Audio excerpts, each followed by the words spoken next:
Très bonne journée, Bessorot Tovot. Aujourd'hui on est jeudi 16, le mois d'Elul. Et pour justement dans les 2 semaines qui nous restent, améliorer notre tchouva, on va essayer de remonter à la première tchouva dans le monde qui a été acceptée. Tout le monde le connaît, hein, c'est quelqu'un qui a assassiné, qui a tué un quart de la population du monde entier. Vous le connaissez? Caïn, il s'appelle dans la Torah. En français, Cain on dit.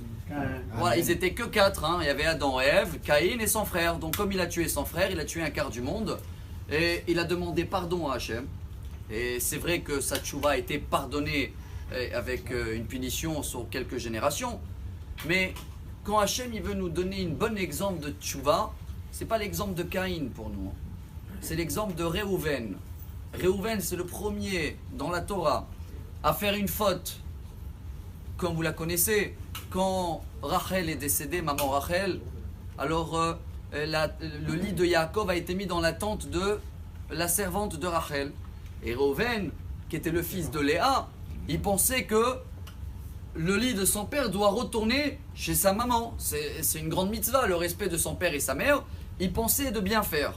C'est vrai que Yaakov il a reproché sur ce péché 48 ans après. Bon, de là on peut tirer bien sûr un point que si quelqu'un a un reproche, qu'il patiente 48 ans pour la faire. Ça c'est un point. Mais lui il a fait tchouva, Réhouven. Il a demandé pardon à Hachem pendant des années. Et c'est le seul de ne pas fauter dans la faute de tous les frères qu'ils ont vendus. Yosef, car il était en train de demander pardon justement. Et ça c'est l'exemple de tchouva pour nous. Pour quelle raison on prend l'exemple de Réhouven comme tchouva et pas la tchouva de Caïn? Le Khatam Sofer il nous explique, et voilà la petite touche, la petite halakha d'aujourd'hui, c'est merveilleux. Caïn, il n'avait pas d'excuse pour ce qu'il a fait. Il était obligé de demander pardon. Il n'y a pas de raison pourquoi tuer. Que Réhouven, il avait beaucoup des explications ou des raisons, même de penser qu'il a fait bien. Et pour le respect de sa maman, il y avait de quoi s'excuser pour trouver à s'expliquer, à s'exprimer pour ce qu'il a fait. Mais malgré tout, il nous apprend Réhouven, ne cherche pas des raisons pourquoi on a fait des péchés dans l'année. Et là, bon, Hachem, on se comprend. Là, j'étais là. Il y a même des fois, le Yetzer Hara, il va nous faire croire qu'on a fait une mitzvah sur un péché. Alors, si on veut un exemple aujourd'hui, et on sort avec ça, peu importe ce qu'on a fait, peu importe les excuses qu'on a ou les raisons, on ne cherche pas des raisons. Man edaber ou man itztadak, on l'a dit dans le Slichot.